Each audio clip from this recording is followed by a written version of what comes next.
Well, since I'm delivering the lesson today, what we're going to do is we have two guests. We have Lori and Laurel, and they're going to be doing our music today. I'm only going to be doing the Lord's Prayer, and they're going to be doing everything else. So we're going to start with, I'm the expression of infinite life. You guys ready? Yes. Go for it. Okay. Make sure the piano, got the piano. Turn the piano. Okay, don't touch the piano. I'm the ever-renewing, the ever-unfolding expression of infinite life. I'm the ever-renewing, the ever-unfolding expression of infinite life. The expression of life. The expression of life, the expression of infinite life. Sing along now. I'm the ever-renewing, the ever-unfolding expression of infinite life.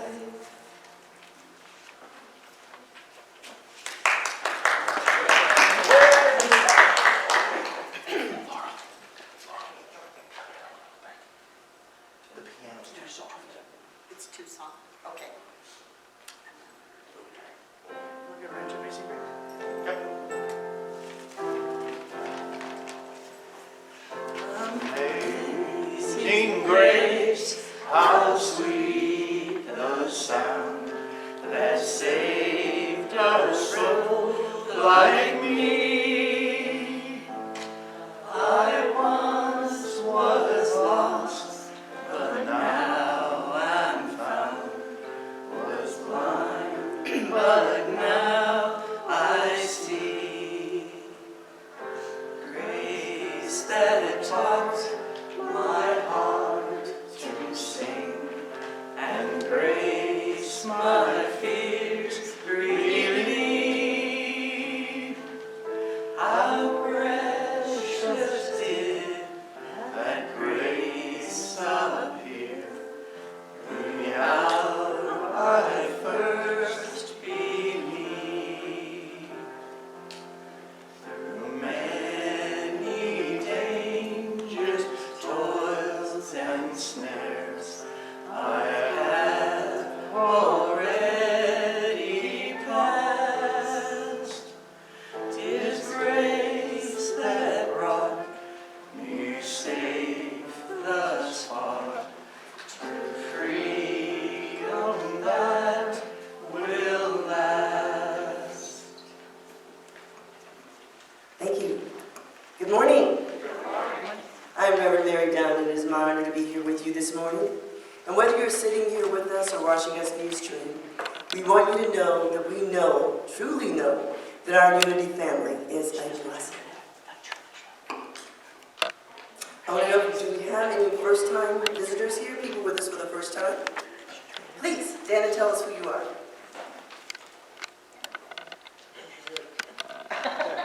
He's going to make you do both.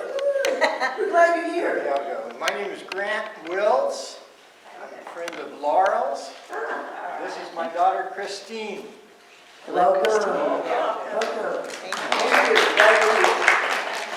So, please feel free to come back and visit us anytime or consider being part of our family. Thank you. That's it? Nobody else? Okay. So, Well, it's my first time sitting in this chair. he's sitting in my chair. He's sitting in my seat, I want you to know. Oh well. I'll let you this Sunday. You snooze, you lose, Mary. No, I didn't snooze, you just took it. I'm going to miss this when Mary's gone. Okay, kids. All right. So, every Sunday we have an old-fashioned Unity prayer service from 9 to 9:30 in the Temple Library. It's facilitated by Reverend Denise. And it's a great way to connect with God and just find some peace to get you through the week. Carrie and Diane, who does the Gunbowl service will be here on August 21st from 1 to 2 p.m. So then there'll be refreshments afterwards. If you haven't had the opportunity to do a Gunbowl service, it is a real treat. And Jan and Gil Swetch are having...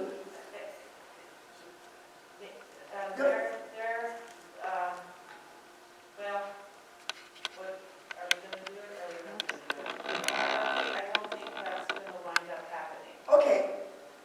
Some other things came up so that one of the family members was able to take Oh, so the great. vast majority Oh, of that's the great. things. So it'd be such a minimal Okay. amount. We didn't know that when we initially. That's always a blessing. It's like, I know what it is to have stuff to say, take this please, because I'm moving. Right, right. All right. So, our prayer chaplain for the day is Reverend Carol Ricketts. And so if you have prayer requests or need prayer, she'll be happy to pray for you in the far corner. And our board member today is Jan Carnes.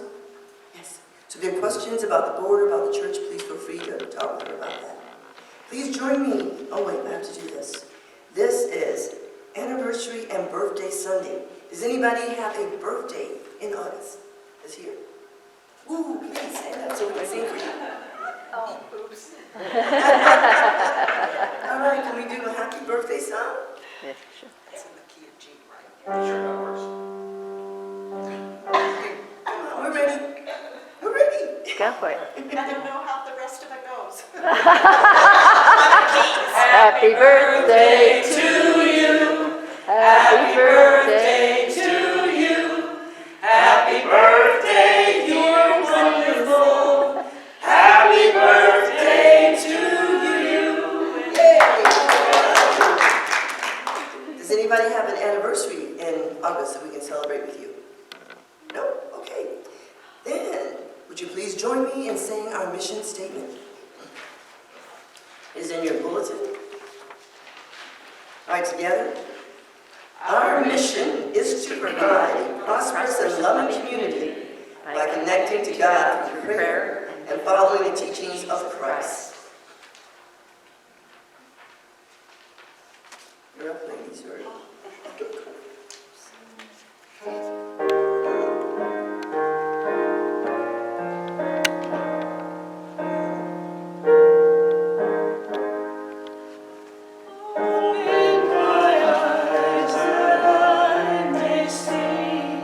Glimpses of truth unmatched for me, places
Together, I gratefully accept the gift of grace. And let us pray. And we say, Father, Mother, God, living, loving presence. We are grateful for our blessings. We're grateful for each and every hungry, whether they are here or watching via stream. We are grateful for the rain. Even though a lot of it came all at once, we're still grateful. We send out our love and blessings for those in the community and in the world who can use them. We ask this and all blessings in the name, through the power of the living Christ. And so it is. Amen.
The daily word is grace. I am gratefully enfolded in God's comforting grace. As I learn and grow through life, I may fall short at times or make mistakes. Each stumble teaches me how to get up and move on wiser, stronger. Every fall includes the grace and mercy needed to rise again. Remembering that God is within every step I take, I relax into divine love and understanding and my indwelling guidance. I am a part of all that is God, created in the image and likeness of divine perfection. I am always worthy of mercy and forgiveness. Even better, it is there before I could even hope for it. Unafraid, I clearly open myself to the guidance that leads me to my best, trusting that what comes is filled with the guiding grace that will see me through any situation. Let us therefore approach the throne of grace with boldness, so that we may receive mercy and find grace to help in time of need. Hebrews 4:16.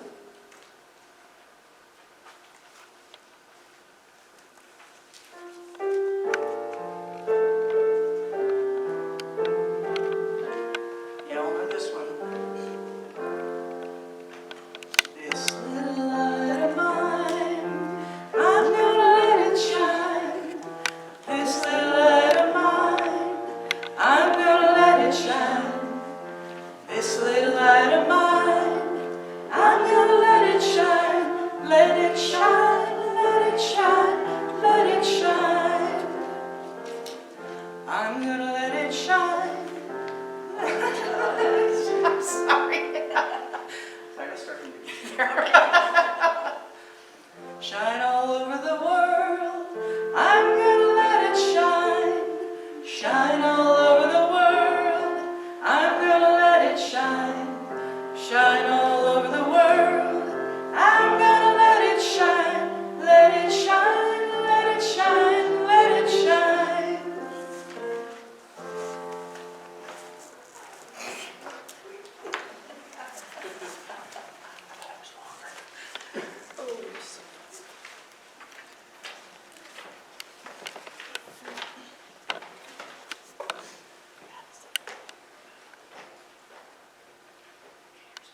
Good morning. Good morning. Oh, how exciting it is to be back up here again. I think I have something up here that doesn't belong here. I'm going to put it here unless I read need that too. So, now I'm sure we've probably all heard, I wish I had a joke to start like, Stronghold does, but I don't. I don't. My sister's favorite, I'll tell you that one. Why did the chicken cross the road? Well, when I was a kid, it used to be to get away from KFC, but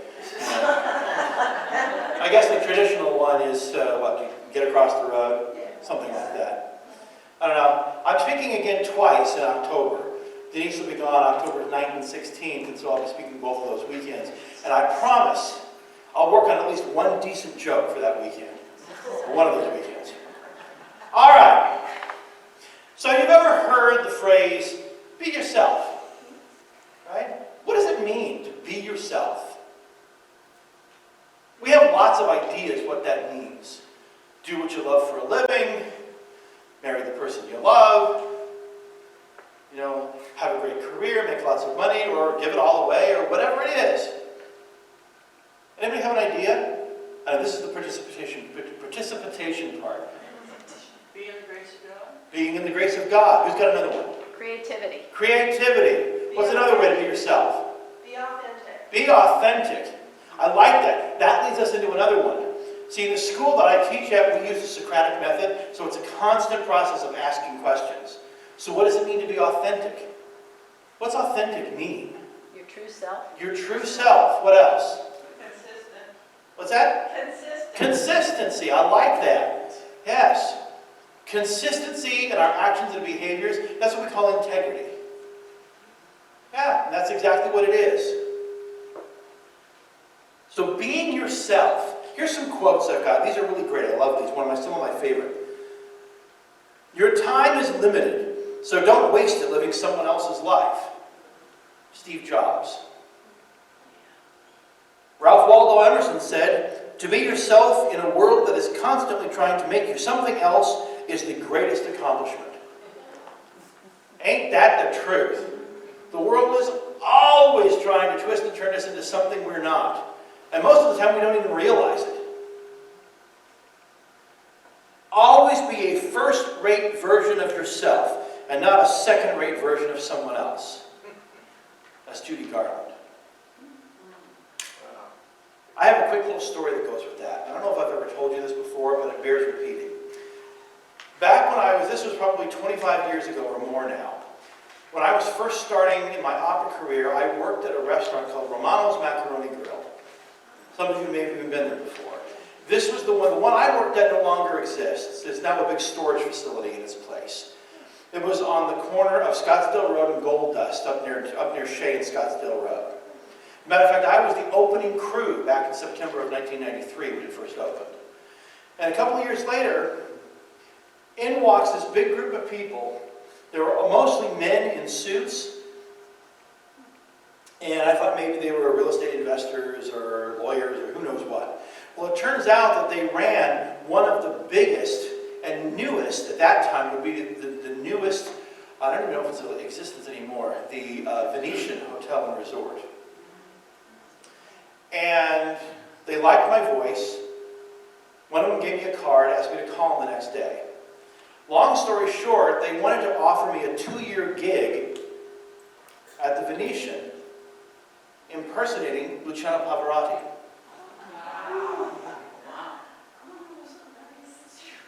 I was going to say, why didn't they just let you sing? Well, I don't know. But the deal was worth $250,000 a year. Did you go? Okay. I did not.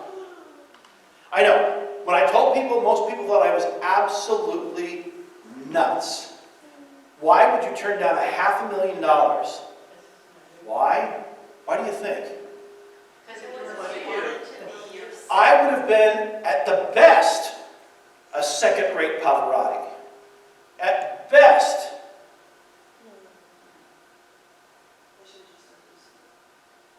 You would be you. But they wanted to bill it as a tribute, like a Pavarotti tribute.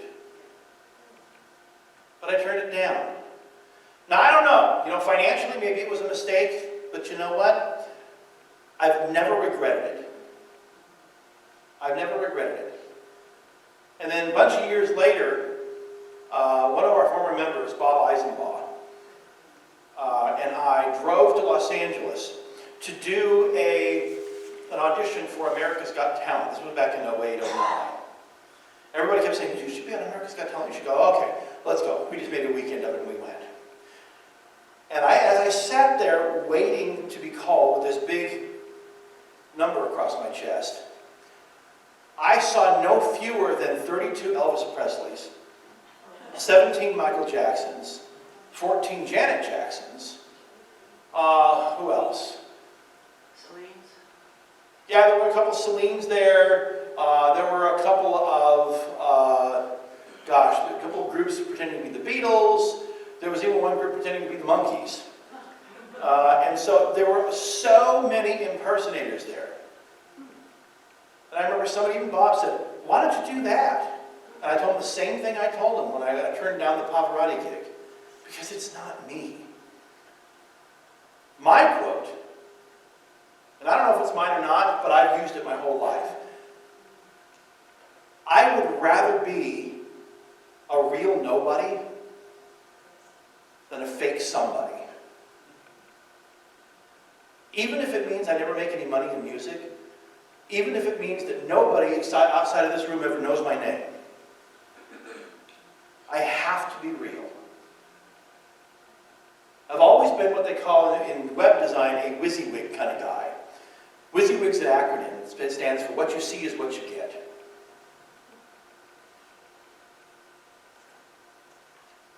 Anyway, here's another quote. Most people are other people. Their thoughts are someone else's opinions. Their lives a mimicry. Their passions a quotation. Oscar Wilde. Here's another great one. When I was a child, my mother used to say to me, if you become a soldier, you'll be a general. If you become a monk, you'll be the Pope. Instead, I became a painter and wound up as Picasso. If God had wanted me otherwise, He would have created me otherwise. Author and philosopher Johann Wolfgang von Goethe.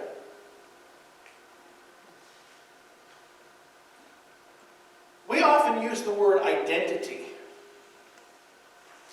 to mean who we are as individuals.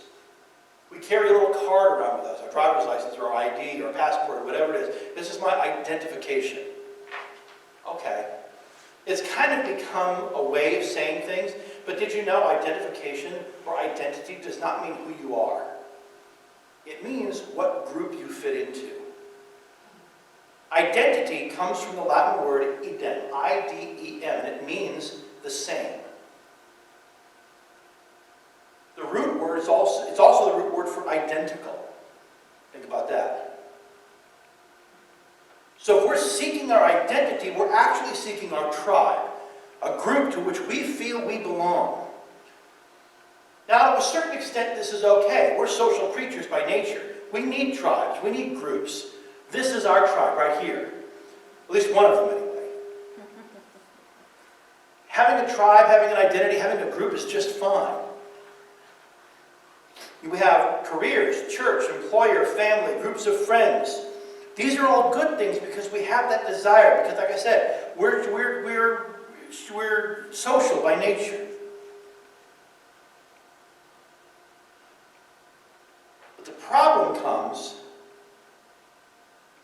when we seek the identity at the expense of our individuality.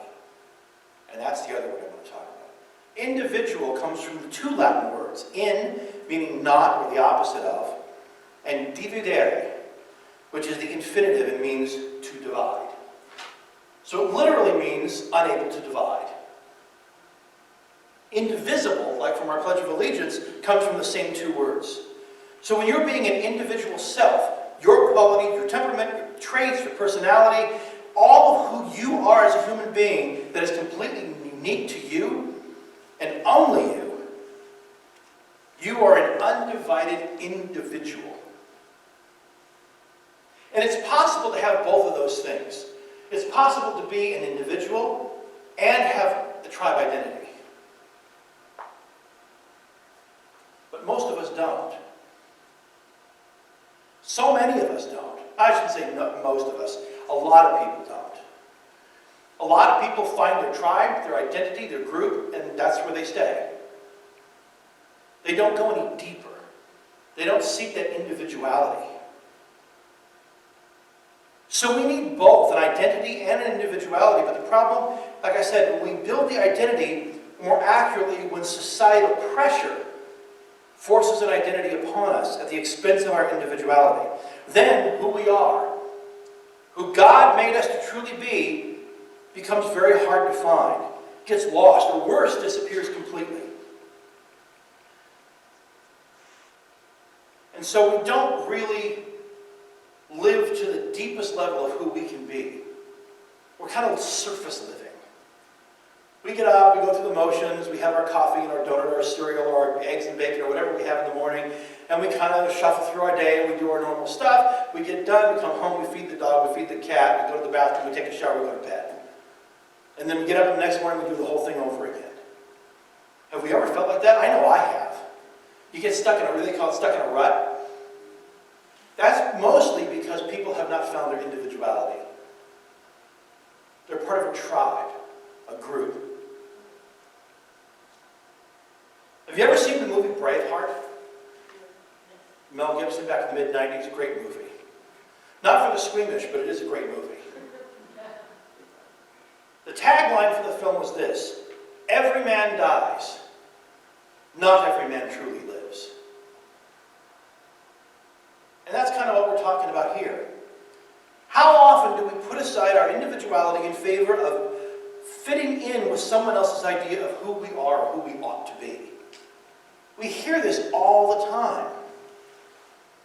Like that quote from Ralph Waldo Emerson. What was it? It was, to be yourself in a world that is constantly trying to make you something else. And the world does that. It's not trying to be mean. It's just the way things work. And as a teacher, I see my students struggle with identity versus individuality on a daily basis. They try desperately to express who they are as individuals by highlighting their hair, wearing certain types of jewelry, slapping on logos and piercings and tattoos and company stickers on their binders and water bottles. Having a Nike sticker on your water bottle does not make you an individual. It makes you part of the Nike tribe. But none of it works because all we're doing is reinforcing the tribe identity instead of truly re-expressing our individuality. None of those things are effective at helping us express who we are as an individual human spiritual being. Because individuality doesn't come from a piece of jewelry, or a piercing, a tattoo, or colored hair, or a sticker, or whether a water bottle or a car bumper. True individuality comes from in here. Now, if what we're wearing, or a bumper sticker, or the clothes, or whatever we have, truly expresses who we are, that's a different story. But for most of us, that's not the case.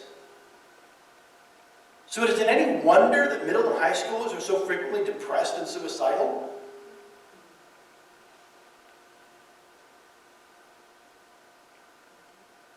Now, this past March, just before the end of spring break, one of my former 7th grade students committed suicide.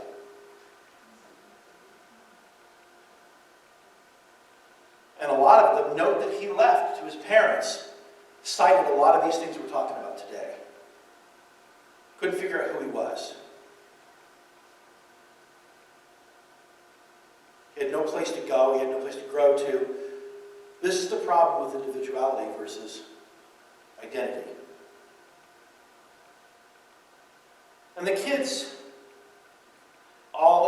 everybody was, of course, devastated, but society has always tried to dictate, to a certain extent, what we should be and say, and what we should do with our lives.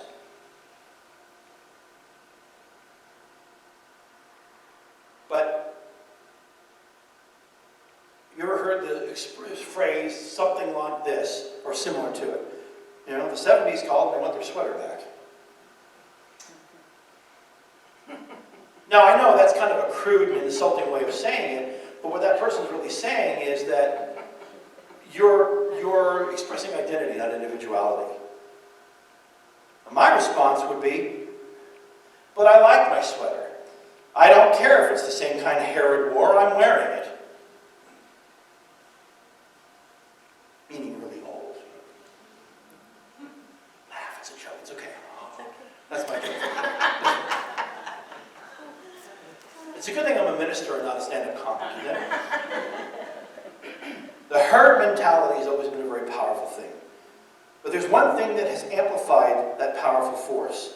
Something that seems like it would be a wonderful plus in our lives. And if we knew how to use it, it probably would be. It helps us stay connected to friends and loved ones all over the world. It helps us meet new people, maybe even get a job with a click of a mouse. What am I talking about? Social media. Facebook, Instagram, TikTok, and all the other myriad of ones out there. But the problem becomes one of comparison. And there we go back to the thing, identity versus individuality again. On social media, we only see a small snippet of people's lives. Holidays, social gatherings, sporting events. Most people don't share the little mundane details. Went to McDonald's, got a coffee, asked for cream, they forgot to put sugar in it instead. The little things like that, just the little tiny things that we experience every single day. I went out and picked up the newspaper. Or I looked online at the newspaper. I guess nobody gets the newspaper anymore. Anybody get the newspaper anymore? All right, cool. All right, excellent. You know, I got up and fed the cat. Who cares? Everybody who has a cat feeds it. You know, it's those little things. Nobody shares those things, but we all do those things. I got up, you know, put my pants on one leg at a time, put my shoes and socks on, and out the door I went. The problem is that when we do this, we're comparing our life to somebody else's highlight reel. When they put those things on, it's the highlights of their lives. My son just graduated high school. That's a big deal. I just graduated college. Heck, I put it up on social media when I graduated college. I didn't share my grades, and I didn't share all the bumps in the road that went along with it. I just put up the final product.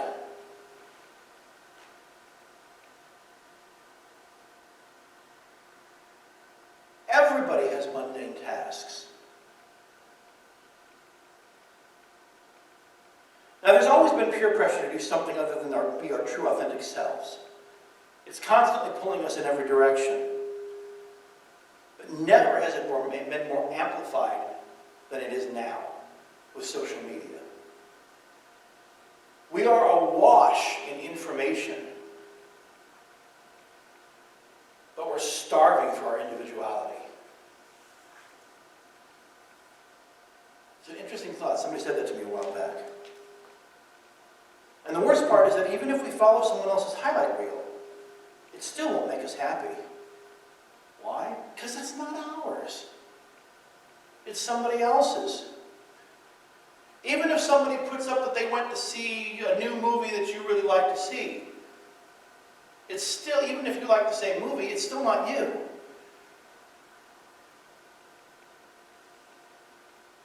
Like I said, I'd rather live my life as a real nobody than a fake somebody. It's like wearing ill-fitting clothes that are always squeezing and poking in the wrong places. Here's 4 things that we can do right now to be ourselves. 1, follow your heart. I know that sounds really stupid and simple, but so many of us don't. We have this thing, this little inkling inside of us, but often we ignore it to do something else. What is that person telling us to do? If you have a job and it's making you miserable, well, work at it until you can find a way to do something else. Express your authentic self. I know this sounds like another cliche. Duh. Express your authentic self. It's harder than you think. But probably the easiest way to do this is to follow the first one, to follow your heart. Whatever you think about first thing in the morning and think about the last thing before you go to bed at night, that's you. That's your calling. What do you have? Most of us can identify it if we just be really still, pray, meditate, and think really hard about it. If we just stop all the noise, mentally, psychologically, spiritually, physically, stop all the noise, and just let God, let Spirit come to us and tell us what we're supposed to be, what we're supposed to do. You'd be surprised at how quickly and clearly it comes. What makes your heart happy? If it's to earn $50 million a year and give every penny of it away, God bless you, do it.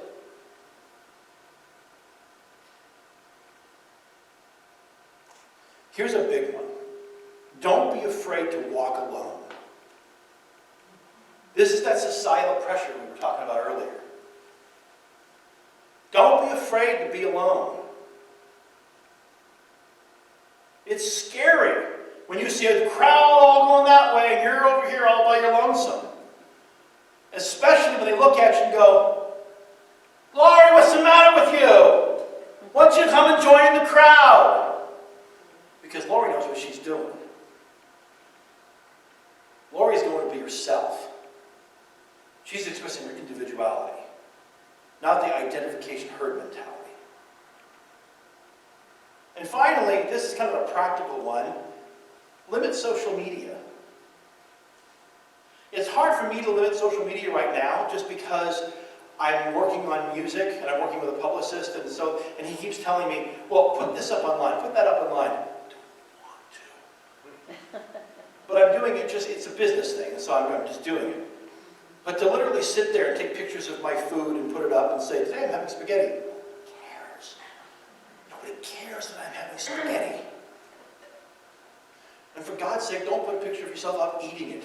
Oh, I've seen it. Mary's looking at me very quizzically and saying, "You're kidding, right?" No, I'm not. I've seen things like that. Ultimately, the world can only be changed by those who understand and fully embrace their individuality. Nobody has ever changed the world by following the herd. Never, never, never, never, never, never. You have to break off from the crowd, your identity, and strike off on your own. Most of the time, it's a really hard, lonely road. True. At least in the beginning. But little by little, others start joining you in your journey. And then something really awesome happens. You then become the leader of your own tribe. And other people start coming and joining you. And that's when the cool stuff really starts to happen.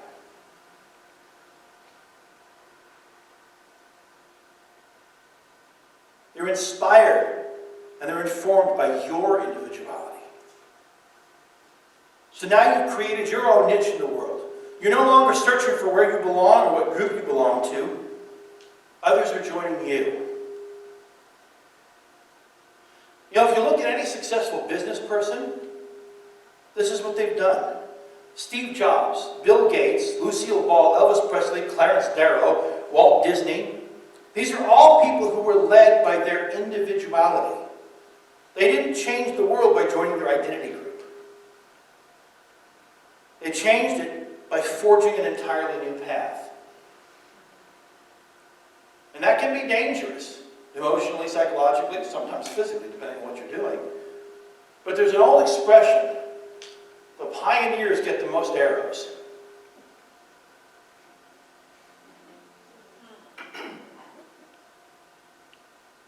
You know, back in the old Wild West days, they would say the first people to forge on the new land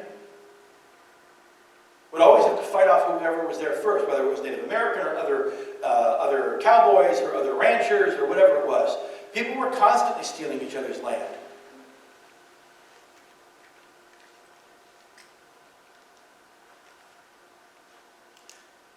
There's a famous quote from a cultural anthropologist named Margaret Mead. And it goes something like this. I'm altering it slightly. Never underestimate the power of one person to change the world. In fact, it is the only thing that ever has. So don't be afraid to strike out on your own. That's the only way to do anything worthwhile. Have friends, have family, have groups. We need that too. But if you really want to forge ahead, if you really want to have a satisfying life physically on this earth, be yourself. Follow your heart. Follow that niche. Think about who you really want to be. Listen in prayer and in meditation. He'll tell you. God will always tell you. And sometimes if you're on the wrong path long enough, he'll come and smack you across the head with a 2x4. Had that happen a couple times too. So say this with me. I am an individual. I am an individual. Okay, what I'm hearing is... Okay, let's do it again. I am an individual. I am an individual. Oh, much better. I know who I am. I know who I am. You guys are awesome. And so it is. Amen. Amen.